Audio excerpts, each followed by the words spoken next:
I've never got a chance to say this. Welcome to the White House. I just want to thank President and Mrs. Obama for having us here at the White House to celebrate what I think is something that we'll all remember. The chance to finally create on the National Mall a museum that'll help us all remember the rich history of the African American community. And I want to thank all of you because you've given a gift to America. And I want to thank you so much for your support.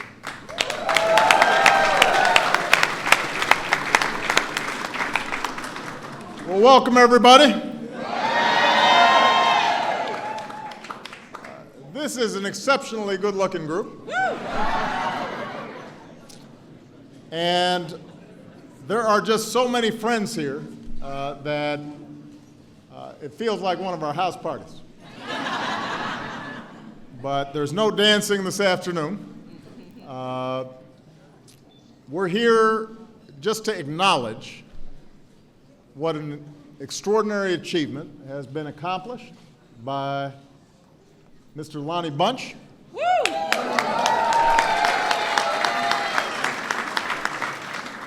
And everybody who helped make this day possible. Now,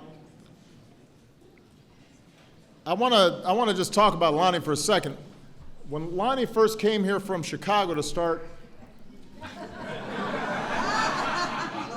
work on this museum a decade ago, he could not even find somebody to give him a key to his office. Nobody had heard of this museum. And now you cannot miss it. A breathtaking new building right in the heart of the National Mall. And that is what we call progress. It could not have been done without the persistence, the wisdom, the dedication, the savvy, the ability to make people feel guilty, the begging, the deal making, and just the general street smarts of Lonnie and his entire team. So please give him a big round of applause for all the work that he has done.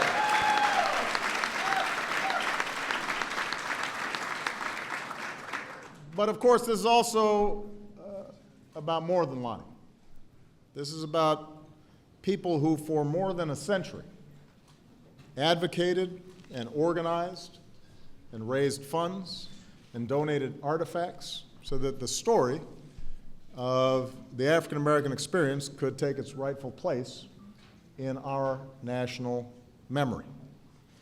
It's a story that is full of tragedy and setbacks, but also great joy and great victories. And it is a story that is not just part of the past, but it is alive and well today in every corner of America. And that's certainly true today in this house, a house that was built by slaves. Now, I can't name everybody that is here, but I'm going to have to give you a little bit of a taste. This room is like a living museum of its own. Right now, Madame Tussauds would be very jealous. We've got icons of the entertainment industry like Quincy Jones and Dick Gregory and Felicia Rashad. We've got the first black woman in space, Mae Jemison. And we have the woman who owns the universe, Oprah Winfrey. We've got those drum majors for justice, like John Lewis and Andrew Young and C.T. Vivian and Jesse Jackson. And we've got the next generation of warriors for justice, like Brittany Packnett and DeRay McKesson. We've got personal heroes of mine like Harry Belafonte, who still is the best looking man in the room at 90-something years old. I'm just telling the truth. So this is an extraordinary group. But the thing about this museum is that it's more than just telling stories about the famous. It's not just about the icons. There's plenty of space for Harriet Tubman and Dr. King and Muhammad Ali, but what makes the museum so powerful and so visceral is that it's the story of all of us. The folks whose names you never heard of, but whose contributions, day after day, decade after decade, combine to push us forward and the entire nation forward. It's the maids who decided, you know what, I'm tired of segregation and I'm going to walk for my freedom. It's the porters who not only worked tirelessly to support their families, but ultimately helped bring about the organization that led to better working conditions for all Americans here in the United States.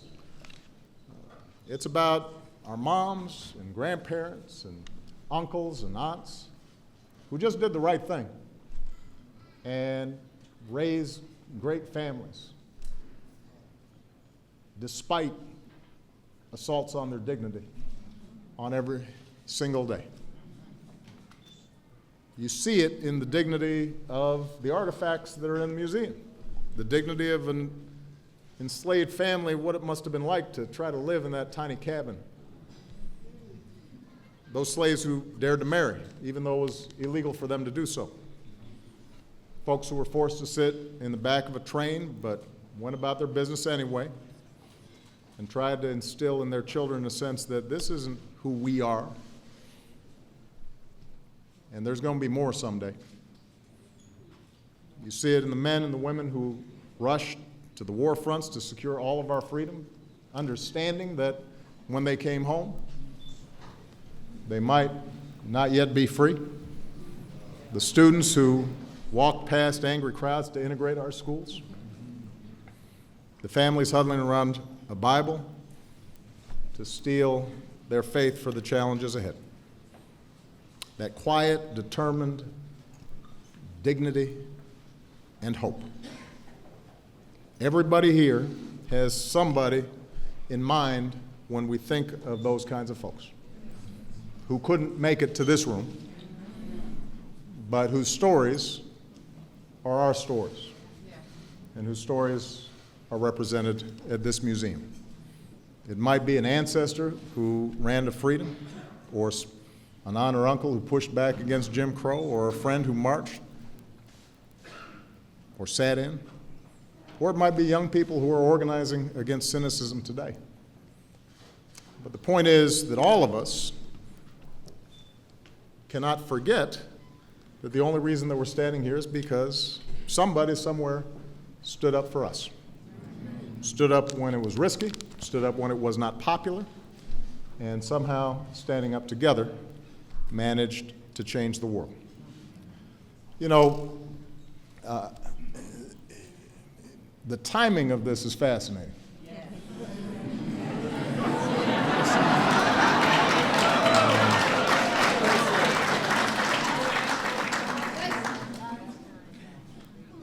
Because in so many ways, it is the best of times. But in many ways, these are also troubled times. Yes, yes it is. Yes. History doesn't always move in a straight line. That's right. And without vigilance, we can go backwards as well as forward. And so part of the reason that I'm so happy the museum is opening this weekend is because it allows all of us as Americans to put our current circumstances in a historical context. Yes. Yes. My hope is that as people are seeing what's happened in Tulsa or Charlotte on television, and perhaps are less familiar with not only the history of the African American experience, but also how recent some of these challenges have been, upon visiting the museum, may step back and say, I understand. I sympathize. I empathize. I can see why folks might feel angry, and I want to be part of the solution as opposed to resisting change. My hope is that black folks watching those same images on television and then seeing the history represented in this museum can say to themselves, the struggles we're going through today are connected to the past, and yet all that progress we've made tells me that I cannot and will not sink into despair. Because if we join hands, and if we do things right, if we maintain our dignity, and we continue to appeal to the better angels of this nation, progress will be made.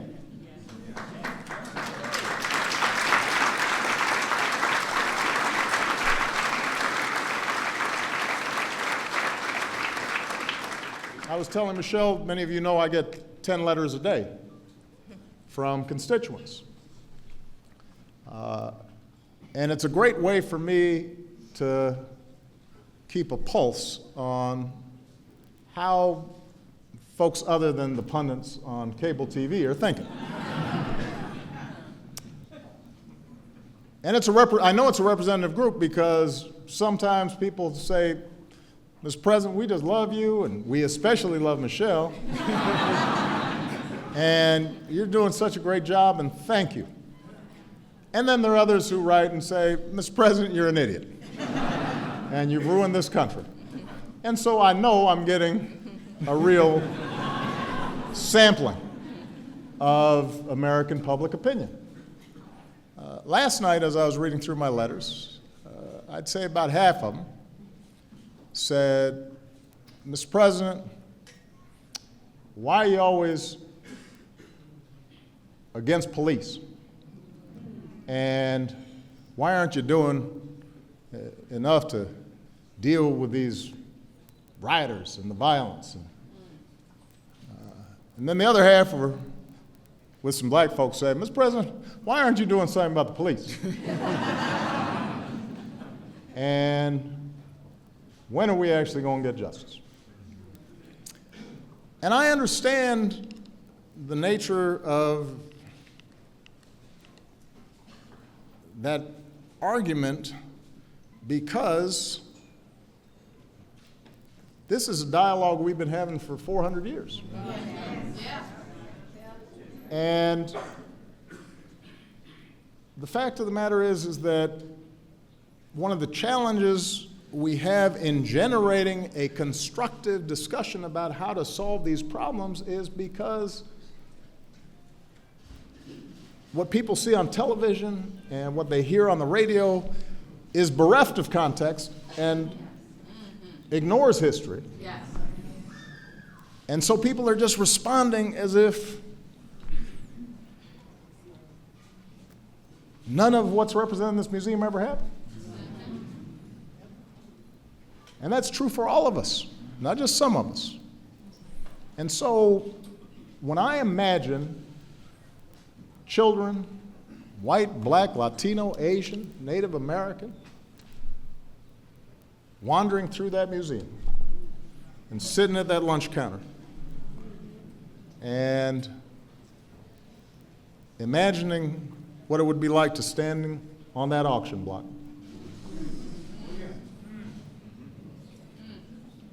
And then also looking at Shaq's shoes.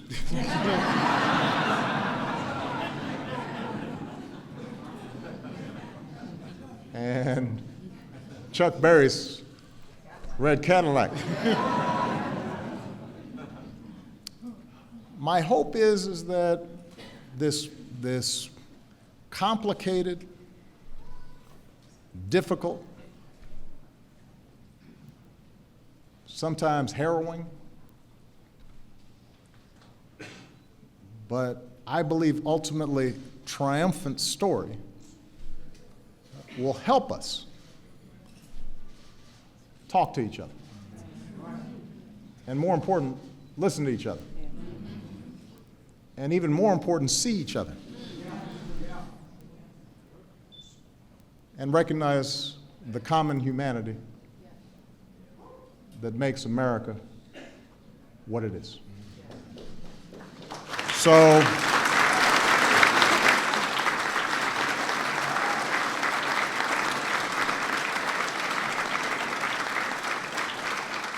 that's a lot of weight to put on one institution.